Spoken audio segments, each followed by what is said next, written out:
Donc le dossier numéro 4, donc il s'agit d'un patient âgé de 72 ans, donc on voit un patient assez au-delà de 70 ans, avec de nombreux antécédents personnels, donc une hypertension artérielle, cardiopathie ischémique, diabète, surcharge pondérale, donc on voit le patient avec une importante comorbidité, un tabagisme actif à 40 paquets années, donc des problèmes cardiovasculaires, sûrement des problèmes pulmonaires sous-jacents, une obésité, un diabète, d'où la polymédication.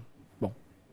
Et donc le patient consulte pour des troubles mictionnels depuis 6 mois d'aggravation progressive. Donc là, on est dans la pathologie fonctionnelle chez un patient avec une lourde comorbidité. Donc ça va sûrement conditionner le traitement. Il faut bien comprendre. Essayez de comprendre en lisant l'énoncé. Là, on veut vous emmener. Hein. Ça fait partie des règles du jeu. Alors, à l'interrogatoire, donc on va retrouver les symptômes qui amènent à la consultation avec une pollakiurie diurne et nocturne, une sensation de vidange vésicale incomplète. Donc le patient doit avoir une pesanteur pelvienne. Il doit vraisemblablement uriner en plusieurs fois, son jet est faible. Et puis là, une urgenturie. Alors, urgenturie, on peut être un peu surpris. Urgenturie, ce n'est pas un terme forcément qu'on connaît, parce que c'est un terme qui vient d'apparaître dans la nomenclature, donc on l'entoure. On va essayer de ne pas se faire avoir avec ce terme. À l'examen physique, donc au toucher rectal, une prostate volumineuse, volumineuse, supérieure à 50 cc, c'est volumineux. Elle est souple. Perduction médian, ça veut dire adénome. Ça veut dire HBP, hypertrophie bénigne de la prostate. Ça, c'est caractéristique. Et puis, une bandelette urinaire qui est quasiment normale, sauf 2 items. Il y a une hématurie microscopique et il y a une glycosurie. Bon. Alors, quels sont les arguments en faveur d'une hypertrophie bénigne de la prostate? Bon, donc celle-là, déjà, on est conforté dans notre diagnostic d'HBP. On l'avait déjà vu à l'énoncé. Donc là, on est bien dans l'hypertrophie bénigne de la prostate, dans la pathologie fonctionnelle du bas appareil urinaire. Quel examen complémentaire prescrivez-vous aux patients à l'issue de la première consultation? Bon, là, ça fait partie des choses à connaître, mais on a vu quand même qu'il y avait l'hématurie microscopique. Donc là, il ne faut pas l'oublier, parce que ça va sûrement... On y pense tout de suite. On se le met sur un petit bout de papier, l'hématurie microscopique. Et puis, on a vu qu'il y avait du sucre dans les urines aussi. Donc ça, il y a en plus de l'HBP, des examens à demander dans le cadre de l'HBP, sûrement des examens pour l'hématurie et pour la glycosurie. Donc, méfiance. Mais on est prêt à répondre aux questions. Alors, la débimétrie en consultation montre un débit à 9. 9. Est-ce que c'est beaucoup? Là, il faut faire appel à des connaissances. Pour une miction de 225 cc. Alors, ça, on nous donne le volume. Donc, pourquoi? Ça doit être pour évaluer la débimétrie. On sait qu'on peut tenir compte de ce chiffre si c'est supérieur à 150 cc. Donc, c'est pour ça qu'on donne les 225. Donc, ça veut dire que le chiffre là est exploitable. Donc, on est d'accord. Peut-on proposer d'emblée un traitement chirurgical? Alors, le patient est très gêné, mais il a une grosse comorbidité, donc on prend... Là, je ne sais pas trop, on va y réfléchir après. Alors, dysurie, je sais ce que c'est. Urgenturie, mince, il me demande évidemment le nouveau terme qui est apparu. Donc là, ça fait appel à des connaissances, on va voir à quoi ça peut correspondre. Le patient est perdu de vue, consulte en urgence 18 mois plus tard pour une rétention aiguë d'urine. Il n'a aucun traitement de fond de l'HBP, donc il a manifestement pas suivi le traitement qu'on lui a prescrit, ce qui est souvent le cas chez les patients qui sont polymédiqués. Il n'a pas de fièvre.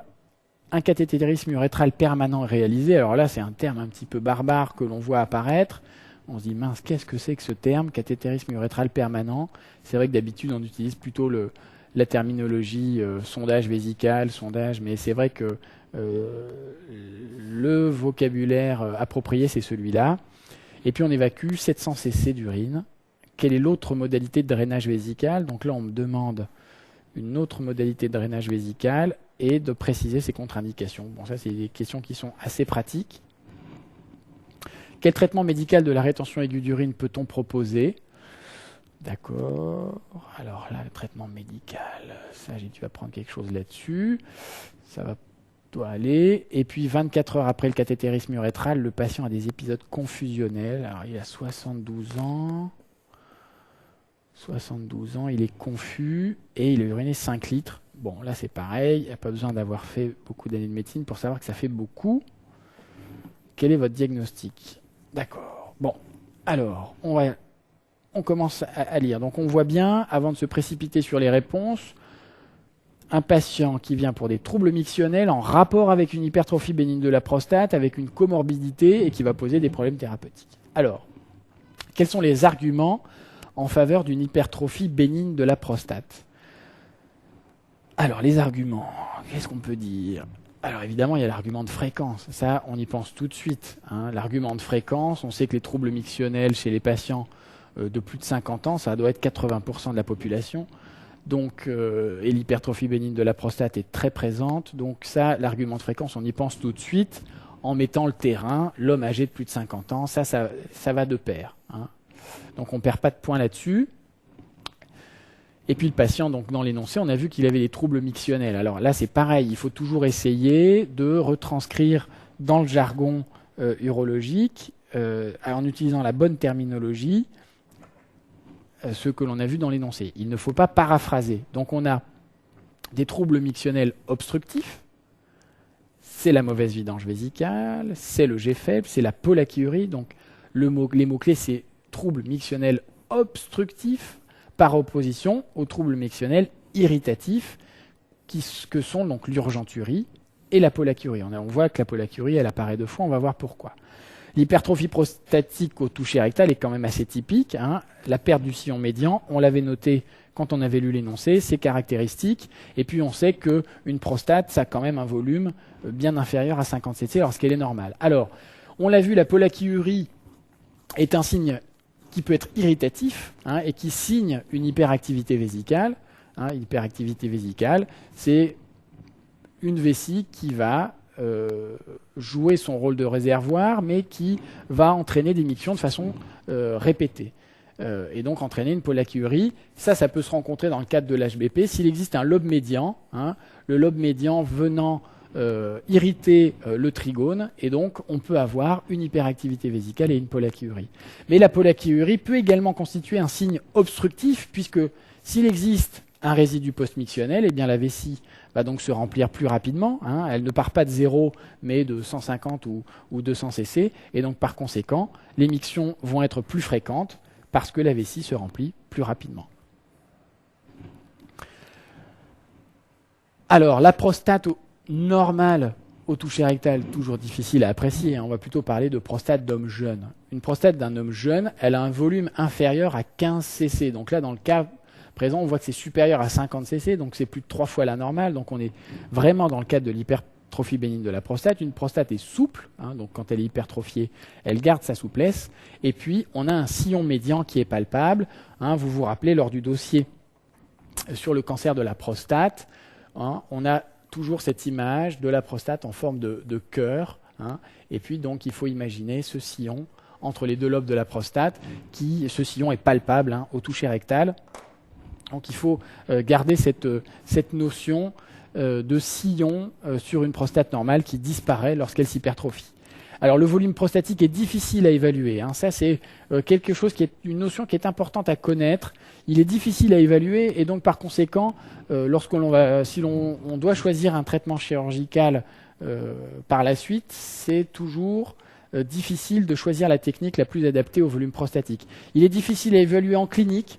Pourquoi? Parce que lorsque l'on fait le toucher rectal, eh bien, on n'a que la portion de la prostate qui est au contact du canal anal, et parfois lorsqu'il existe un lobe médian qui se développe sur la portion antérieure de la prostate, eh bien, on ne va pas pouvoir le palper. Et puis, en échographie, c'est toujours difficile. Pourquoi? Parce que la prostate a une forme très particulière, et donc il est difficile de l'assimiler à une forme géométrique connue, et donc très souvent on pêche par excès dans l'échographie, surtout lorsqu'il existe donc des déformations à type de lobe médian. Alors, L'HBP est donc un diagnostic clinique, hein, ça c'est très important, donc le toucher rectal encore une fois est fondamental. Il n'y a aucun examen complémentaire nécessaire à affirmer le diagnostic d'hypertrophie bénigne de la prostate. Et il n'y a pas de corrélation, hein, ça c'est aussi une notion très importante dans le cadre de l'HBP, entre le volume prostatique et le retentissement de l'hypertrophie bénigne de la prostate. Alors, je vous ai parlé de la notion de lobe médian. Je vais vous faire un petit schéma à ce sujet. Donc, on va dessiner une vue latérale du petit bassin. Donc ici, on va mettre en place la symphyse pubienne. On va mettre en place la vessie.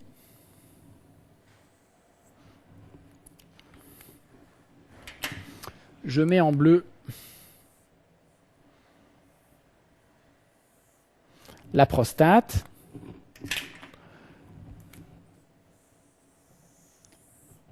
L'urètre en rouge, hein, avec l'urètre prostatique. Et donc le lobe médian peut correspondre, alors si donc le col de la vessie, il est ici, hein, on va le resurligner en rouge.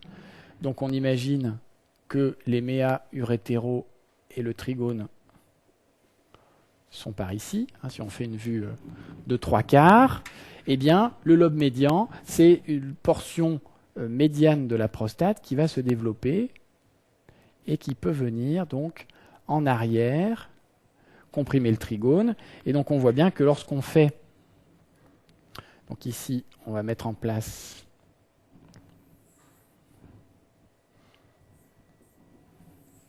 le canal anal, eh bien, au moment du toucher rectal, on n'a vraiment accès qu'à cette portion de la prostate, et tout ce qui se passe sur la portion antérieure de la prostate, eh bien, ne peut évidemment pas être évalué par le toucher rectal. Donc on a une mauvaise image du toucher rectal, une mauvaise, pas une mauvaise image, pardon, mais une mauvaise qualification des dimensions de la prostate, quantification des dimensions de la prostate, et même chose, lorsque la prostate donc a un lobe médian, donc on va avoir une prostate qui va avoir donc on va avoir les deux lobes, le lobe droit, le lobe gauche, et donc ce lobe médian qui va se développer en arrière et qui va venir irriter le trigone. Et donc là aussi on voit bien que si le radiologue, et c'est l'erreur la plus fréquemment faite, assimile la prostate en prenant ses grandes dimensions, eh bien il va largement majorer le volume de la prostate. Donc tout ça pour vous expliquer que l'évaluation du volume prostatique est difficile.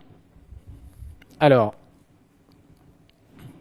la question 2. Quel examen complémentaire prescrivez-vous aux patients à l'issue de la première consultation justifiée? Alors, une échographie réno-vésicale avec mesure du résidu postmictionnel. L'échographie, surtout lorsqu'il existe des signes de dysurie, peut être intéressante pour rechercher un retentissement de l'adénome sur la vessie et éventuellement sur le haut appareil urinaire. Donc on va également demander une fibroscopie vésicale. La fibroscopie vésicale, elle est motivée par l'hématurie microscopique qu'on l'a vu. Donc l'hématurie en première intention comporte comme exploration la fibroscopie et puis l'échographie rénale, donc, qui est déjà demandée dans le cadre de l'HBP. Et puis ne pas oublier que le patient a un tabagisme actif et donc évidemment on va rechercher une tumeur de vessie par la fibroscopie. Ne pas passer à côté également d'une tumeur de vessie qui pourrait entraîner l'irritation vésicale et les urgenturies donc, que le patient mentionne à l'interrogatoire. Donc la fibroscopie vésicale se justifie tout à fait. Et puis on va demander un ECBU avec un éventuel antibiogramme avant l'endoscopie urinaire, ça c'est systématique. Et puis sur le plan biologique, donc on va demander un patient qui a une comorbidité importante, des troubles mictionnels, donc on va évaluer sa fonction rénale et son ionogramme sanguin. Et puis, on a vu, il a une glycosurie, donc on peut demander au minimum une glycémie à jeun, une hémoglobine glyquée, pour s'assurer que son diabète est bien équilibré. Alors, la fibroscopie vésicale ne fait pas partie du bilan standard d'une hypertrophie bénigne de la prostate. Elle n'est indiquée ici qu'en raison de la présence d'une hématurie microscopique. L'échographie réno-vésicale, donc comme je vous le disais, va rechercher les complications éventuelles de l'HBP. Donc si l'on a un obstacle sous-vésical, dans un premier temps, le muscle s'hypertrophie, hein, le détrusor s'hypertrophie, donc on va avoir une vessie de lutte qui va apparaître, qui peut éventuellement s'accompagner de diverticules de la vessie. Les diverticules, ce sont des expansions de la muqueuse de la vessie à travers les travées musculaires qui se sont hypertrophiées, ce qui déforme complètement la vessie, et on peut avoir à l'intérieur de ces diverticules une rétention d'urine qui peut s'infecter. Et puis, on peut avoir à un stade plus important une dilatation des cavités rénales.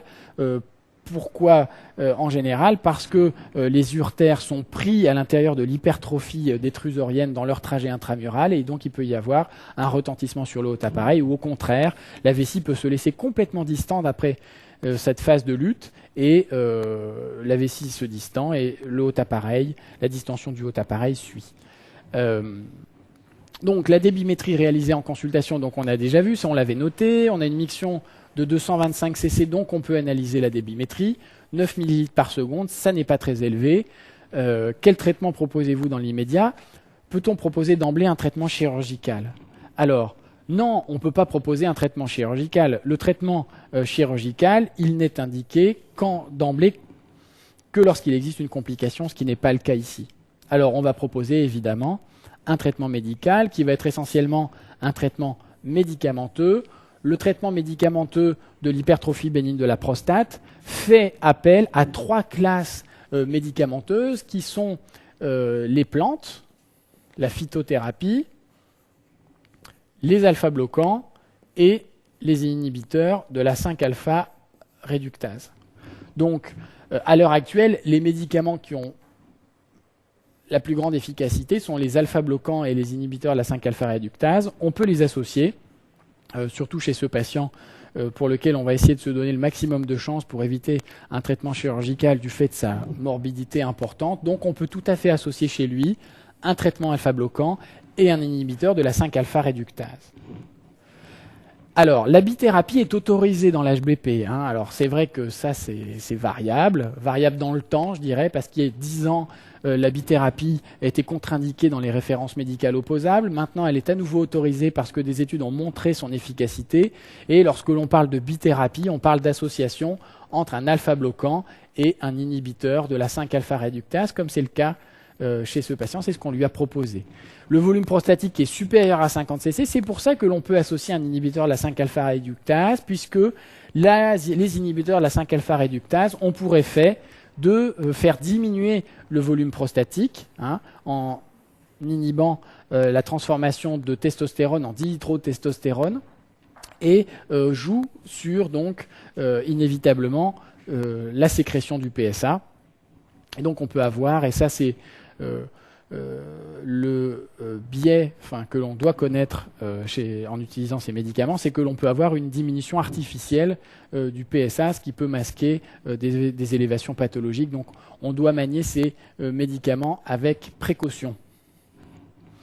Alors, définir dysurie et urgenturie. Alors évidemment, urgenturie, on le demande parce que c'est un nouveau terme de la terminologie. Alors, ce sont 2 définitions qui sont complètement différentes. Puisque la dysurie, elle, est une définition qui est débimétrique. Hein. Elle se définit par un débit maximal inférieur à 15 ml par seconde. Donc chez ce patient, il a une dysurie puisque son débit maximal est inférieur à 9 ml, est à 9 ml par seconde. En revanche, l'urgenturie est-elle un nouveau terme que l'on utilise, qui a remplacé le terme d'impériosité missionnelle, et c'est une envie urgente d'uriner en l'absence de réplétion vésicale, c'est-à-dire qu'il est tout à fait physiologique d'avoir envie d'uriner lorsque la vessie est pleine, ça devient pathologique lorsque cette envie d'uriner survient, la vessie n'est pas pleine. Alors, la définition de la dysurie n'est pas clinique mais débimétrique, donc il faut bien faire attention à ça.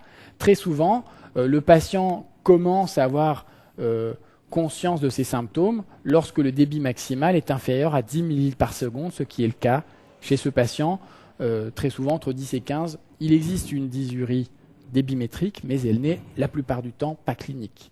En tout cas, le patient n'a pas de symptômes fonctionnels urinaires. Le terme urgenturie remplace dans la nouvelle sémantique le terme impériosité missionnelle.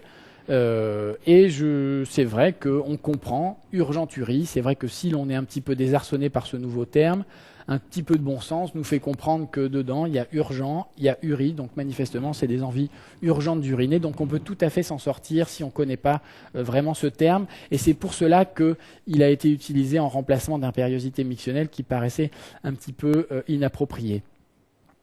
Parce que plus difficile de compréhension, je pense. Et donc il s'agit du symptôme principal de l'hyperactivité vésicale. L'hyperactivité vésicale, qui est donc une contraction trop fréquente de la vessie, qui peut s'accompagner donc de besoins urgents, d'une polachyurie. Et on l'a vu, cette hyperactivité vésicale peut exister dans l'HBP, surtout lorsqu'il existe un lobe médian irritatif, comme on l'a vu sur le schéma. Alors, quelle est l'autre modalité de drainage vésical? Préciser ses contre-indications. Bon, ça, c'est très bateau. Il y a deux possibilités. On a vu dans le cadre du rein tout à l'heure les deux possibilités de cathétérisme. Eh bien, on a les mêmes au niveau de la vessie. Soit on a un drainage qui se fait par voie transcutanée, c'est le cathétérisme suspubien. Et donc, évidemment, quelles sont ces contre-indications? Il faut absolument qu'il y ait un globe vésical. Éviter des troubles de la coagulation puisqu'on va ponctionner la vessie et la paroi. Et puis là, deux contre-indications qui sont quand même relatives et rares. Les pontages vasculaires, donc ça peut se rencontrer chez les patients qui ont des antécédents de chirurgie multiples au niveau vasculaire. Bon, le patient ici a une comorbidité, on regarde ses antécédents, manifestement il n'a pas eu de pontage dans le cadre d'une artériopathie des membres inférieurs. Et puis, une autre contre-indication qui peut être relative, c'est les abdomens multi-opérés avec des cicatrices et des adhérences qui font que la vessie n'est pas forcément, lorsqu'elle est pleine, suspubienne. Et il peut y avoir des interpositions entre la vessie et la paroi qui peuvent amener, en cas de cathétérisme suspubien, à la perforation d'organes digestifs. Alors, on comprend ici sur ce schéma, en le reprenant, les deux possibilités du drainage. Soit on cathétérise la vessie lorsqu'elle est pleine, donc quand on a un globe, la vessie va se remplir, et donc on va mettre ici un cathéter par voie suspubienne, ou on met un cathéter par voie urétrale. On a le même principe de drainage que précédemment pour les voies urinaires. Soit on utilise, je dirais entre guillemets, les voies naturelles, soit on utilise un drainage percutané. Alors, quels sont... un autre commentaire sur le cathétérisme suspubien, c'est un drainage de choix en cas de rétention aiguë d'urine. Pourquoi? Parce qu'il va limiter les risques de contamination des urines. On sait que éviter la filière urétrale et le périnée lorsque l'on met en place une sonde, eh bien ça permet d'éviter un réservoir de germes. On sait que si on arrive à bien désinfecter la peau, on a un risque d'infection urinaire au moment de la pose du drainage qui est beaucoup moins important en cas de cathétérisme suspubien. Et puis surtout, ça a l'avantage de laisser la filière urétrale libre. Et donc par la suite, en clampant le cathéter, on pourra vérifier immédiatement l'efficacité de son traitement sans être obligé de retirer la sonde et puis de la remettre si le traitement n'est pas efficace, ce qui amène à faire des manœuvres endo-urétrales itératives qui peuvent être à l'origine d'infections, voire de prostatite iatrogène. Donc on comprend bien que le cathétérisme suspubien est un drainage de choix qui malheureusement ne peut être fait la plupart du temps que par l'urologue. Alors quel traitement médical proposé en cas de rétention aiguë d'urine? Il existe actuellement un protocole qu'il est important de connaître. Ce protocole propose un traitement médicamenteux à base d'alfusosine, qui est un alpha-bloquant, donc il faut au moins préciser l'alpha-bloquant, et le sevrage du drainage. Donc dans le cas d'une sonde, ça sera l'ablation de la sonde. Dans le cas du cathéter, ça sera le clampage du cathéter. Pourra être tenté après 2 prises médicamenteuses à 24 heures d'intervalle. Donc, une fois que le patient a eu ces 2 comprimés d'alpha-bloquant, on peut envisager de supprimer le drainage. Ce protocole médicament est indiqué en cas de premier épisode de rétention aiguë d'urine. C'est là qu'il a été validé. L'alfusosine a l'AMM dans cette indication. Le nom commercial de l'alfusosine, c'est le Xatral. Sous sa forme LP10, je ne pense pas qu'on puisse vous demander la posologie. Par la suite, donc, le traitement médicamenteux doit être poursuivi parce que c'est lui qui permet la récidive d'un épisode de rétention. Et en cas d'échec de ce protocole, eh bien, un traitement chirurgical peut être indiqué puisque le patient ne repend pas ses mictions. La seule façon sera d'envisager une résection de l'adénome de la prostate. Donc 24 heures après le cathétérisme urétral, le patient a des épisodes confusionnels. On a vu, il a 72 ans, il est confus et surtout, il est uriné 5 litres dans les suites du drainage. Quel est votre diagnostic? Donc là, ça fait appel à des notions que vous devez avoir. C'est le syndrome de la levée d'obstacles. On sait que lorsqu'il existe une rétention d'urine, alors ça peut exister au niveau de la vessie, ça peut exister également au niveau du rein, eh bien la levée de l'obstacle, le mécanisme physiopathologique est un peu complexe, mais la levée de l'obstacle va s'accompagner d'une hyperdiurèse, et donc cette hyperdiurèse peut tout à fait être quantifiée. Donc on a une diurèse qui va s'accentuer, qui peut atteindre 5 voire 10 litres, parfois dans les syndromes de levée d'obstacles vraiment très importants. Et il est évident que si le patient n'est pas compensé dans le même temps, eh bien on va avoir en 24 heures une déshydratation très importante qui va apparaître et donc qui va se manifester surtout chez les personnes âgées par des épisodes confusionnels. Mais à l'examen clinique, on va retrouver tous les signes de la déshydratation extracellulaire, la bouche sèche, le pli cutané, etc. Donc ça, c'est vraiment très classique. Donc bien faire attention et surtout surveiller cette diurèse immédiate qui peut conditionner l'apparition d'un syndrome de levée d'obstacle. Donc il est à rechercher systématiquement. Lorsque l'on met une sonde, il est favorisé par des rétentions d'urine qui se sont déjà prolongées. L'épisode où le patient vient immédiatement consulter ne s'accompagne en règle générale pas de ce syndrome de levée d'obstacle, et puis il impose une surveillance stricte de la diurèse avec une compensation parentérale chez les personnes âgées qui ne peuvent pas boire suffisamment. Donc il faut être très vigilant pendant les 24-48 premières heures et au besoin hospitaliser le patient. Voilà, donc là aussi, les troubles mictionnels en rapport avec une hypertrophie bénigne de la prostate n'ont jamais fait l'objet d'un dossier à l'internat.